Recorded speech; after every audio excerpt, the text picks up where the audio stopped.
महाराज जी कोटि कोटि प्रणाम। वृंदावन के संत भगवान के राम मंदिर जिसका उद्घाटन महाराज जी 22 जनवरी 2024 को होना है और प्रारंभ होने के उपलक्ष्य में आपके आशीर्वचन की आकांक्षी है महाराज जी। राम मंदिर हम तो अगले दास एक दो हैं, महीने के बाद। स्वामी को क्या आशीष वचन दे सकते हैं? जो सर्वसमर्थ अखिल ब्रह्मांडों के स्वामी हैं, उनका घर है वो अयोध्या, और उन्हीं की प्रेरणा से ऐसा हुआ है। किसी का काहू को वश न आए, जब जो कछ हो सब तिहारी कृपा से। उनका इस समय ऐसा कृपा प्रसाद हुआ कि हम अपनी भावनाओं पर विजय प्राप्त कर ली और मंदिर का निर्माण प्रारंभ हो गया। नहीं, उनकी इच्छा के बिना नहीं हो सकता। ये अपने बस की बात नहीं थी। बहुत समय से पूरे इतिहास को देख लीजिए, ये चमत्कार हो गया भगवत कृपा का कि हम सब भारतवासियों की जो हृदय की भावना थी वो साकार रूप धारण करने जा रही।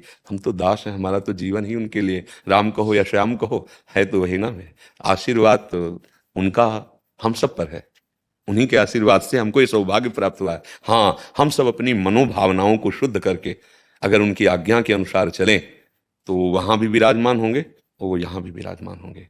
अगर प्रविश नगर की जय सब काजा और हृदय राखी कौशलपुर, तो त्रिविध ताप नहीं व्यापेंगे। हाँ, दैहिक दैविक भौतिक तापा, और यहाँ राम राज्य काहू नहीं व्यापा।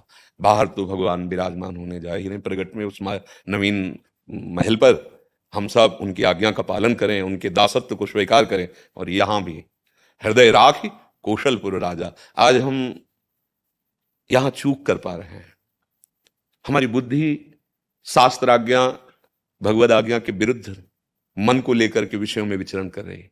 अगर हमारे गंदे आचरण, गंदा आहार, गंदा चिंतन नहीं रुका तो यहाँ ठाकुर जी जो बैठे हैं वो प्रकाशित नहीं हो पाएंगे।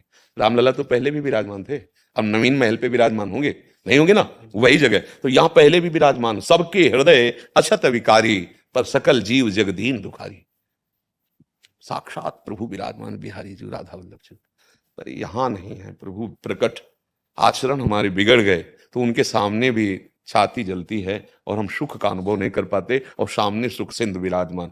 हमारी जो आंतरिक प्रार्थना है, हमारी जो आंतरिक भावना है कि जन जन के मानस पर राम राज्य प्रकट हो, जन जन भगवान की दास्ता को स्वीकार करके अपनी वासनाओं का नियंत्रण करें। जो दुर्वासनाएं ऐसे पापाचरण में ऐसे लिप्त होती जा रही, जहां कहीं भी सुख नहीं, शांति नहीं, केवल चिंता, शोक, भय और परिणाम मृत्यु। परमानंद की बाढ़ यहां आ जाएगी यदि रघुनाथ जी को अपना स्वामी मानकर उनकी आज्ञा से चले। भगवान ने कहा वही मेरा सेवक है जो मेरा अनुशासन माने, वही मेरी प्रजा है, वही मेरा सेवक है, वही मेरा प्रिय है जो मेरा अनुशासन माने। अनुशासन है गीता जी, रामायण जी, भागवत जी और गुरुजनों संतों की वाणी। हमको बहुत आवश्यकता है यहाँ रघुनाथ जी को प्रकाशित करने की। भय प्रकट कृपाला दीन दयाला, यहाँ जरूरत है।